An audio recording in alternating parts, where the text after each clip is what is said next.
क्रांतिकारी महापुरुषों को मैं अभिनंदन करता हूं। और आज शोषितों के मसीहा, शोषित इनकलाब के लेलिन, 90% मुक्त मानवता के उद्घोषक अमर शहीद जगदेव प्रसाद के 51वां शहादत दिवस के अवसर पर हम सभी लोग उपस्थित हैं। मैं सबसे पहले अपने नेता डॉक्टर रामस्वरूप वर्मा, बिहार लेलिन अमर शहीद जगदेव प्रसाद जी को श्रद्धा सुमन अर्पित करता हूं और सभी को मैं हार्दिक नमो बुद्धाय जय भीम करता हूं। दोस्तों, आज बड़ा ही दुख की बात है कि आज हम जगदेव बाबू के 51वां शहादत दिवस मना रहे हैं। आज जो वर्तमान देश की स्थिति है, भ्रष्टाचार, महंगाई, बेरोजगारी चरम सीमा पर है।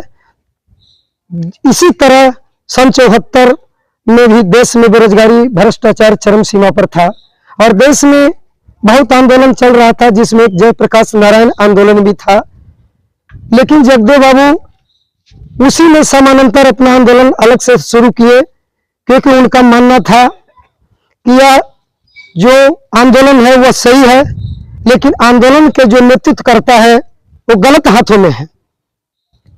ठीक आज भी इसी तरह से आज देश में है, सत्ता जो जिनके हाथों में है वो गलत हाथों में है। और इसका परिणाम है कि देश के 79वां साल हम लोग स्वतंत्रता दिवस मनाते आ रहे हैं और देश की इतनी आजादी के बाद आज देश में गरीबी बढ़ा है और अमीरों की अमीरी बढ़ा है। देश निरंतर पतन की ओर जा रहा है। देश में भ्रष्टाचार, महंगाई, मॉब लिंचिंग, हमारे बढ़िया पत्रकार हैं, डॉक्टर हैं, कोई राजनेता है, उनको कब कहां हत्या हो जाएगा इसकी 1 मिनट की गारंटी नहीं है, जिस पर सरकार पूरी तरह से विफल है।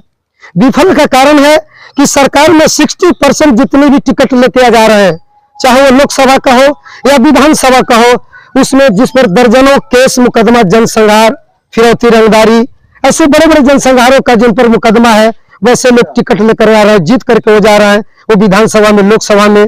तो गलत लोगों का ही चयन हो रहा है। इसलिए मैं इस क्षेत्र के तमाम जनता को कहूंगा कि जगदेव बाबू ने जिस 7 सूत्री मांगों को लेकर 74 में प्रखंड मुख्यालय पर धरना दे रहे थे, और जैसे उन्होंने वीडियो को ज्ञापन देकर के और अपना भाषण दे रहे थे, तो कांग्रेसी हुकूमत के द्वारा, पुलिस के द्वारा उनको गोली का शिकार बना दिया गया। और सरकार ने सोचा, इंदिरा गांधी ने सोची कि अगर जगदेव बाबू को हम हत्या नहीं कराएंगे तो आने वाला समय में प्रधानमंत्री का कुर्सी भी हमसे छीना जाएगा।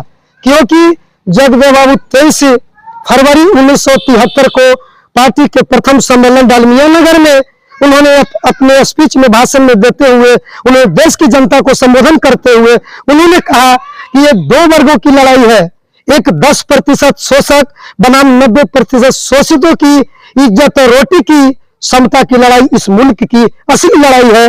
हमारी वोट 90% है, इसलिए 90% वोट के आधार पर हम दिल्ली से लेकर बिहार तक, प्रदेश तक हम अपनी सरकार में छक्का बनाएंगे, जिसको जगदेव बाबू ने सिद्ध कर दिया कि 1967 में उन्होंने शोषित दल का निछक्का सरकार बनाया, जिसमें बीपी मंडल मुख्यमंत्री बने और जगदेव बाबू नदी घाटी सिंचाई बिजली मंत्री बने। उप मुख्यमंत्री के हैसियत से जगदेव बाबू ने एक सपना देखा था कि पुल बांध बनाएंगे, मछली भात खाएंगे, लेकिन आज उनका सपना सपने रह गया। अफसोस इस बात का है कि हम लोग संसद विधायक बनाते आ रहे हैं। आज बिहार में दलित पिछड़ा के नाम पर, चाहे वो लालू जी का सरकार हो या नीतीश की सरकार हो या डबल इंजन की सरकार हो, वो सरकार ने जनता को धोखा दिया है। जगदेव बाबू को सपना बनाकर रखा।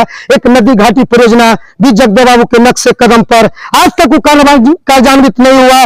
जगदेव बाबू ने सपना देखा था कि समान शिक्षा और अनिवार्य शिक्षा लागू करो।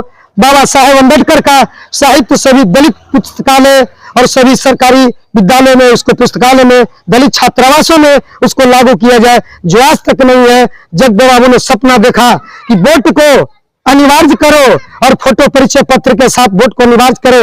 आप आज देख रहे हैं कि सरकार जो है वोट का बहिष्कार कर रहा है, क्योंकि एक उसमें ऑप्शन डाल दिया नोटा, आप वोट किसी को पसंद नहीं करते हैं तो नोटा में वोट डालिए, जबकि वोट हमारा मूल अधिकार है।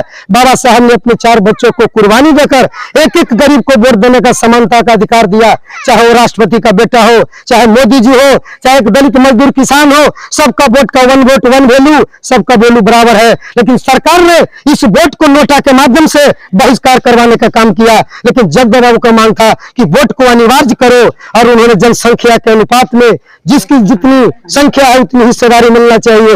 ये आज तक उस सपने रह गया।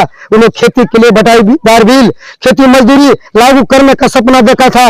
उन्होंने इंसानी बस्ती के नाम पर रोजगार की गारंटी करो, और 7 साल में सिंचाई को, असिंचित भूमि को सिंचित बनाने का शोषित समाज दल के सिद्धांत में वर्जित है। जो शोषित समाज दल की जब सरकार बनेगी तो 7 साल में जितने भी भारत में असिंचित भूमि है उसको सिंचित बना दिया जाएगा। लेकिन सरकार आज तक कोई भी कृषि में कोई भी योजना नहीं निकाला कि कहां ट्यूबवेल के जरिए, कहां नहर के जरिए और कहां तालाब के जरिए किसानों को पानी दिया जाएगा। तो तमाम जगदेव बाबू का सपना था।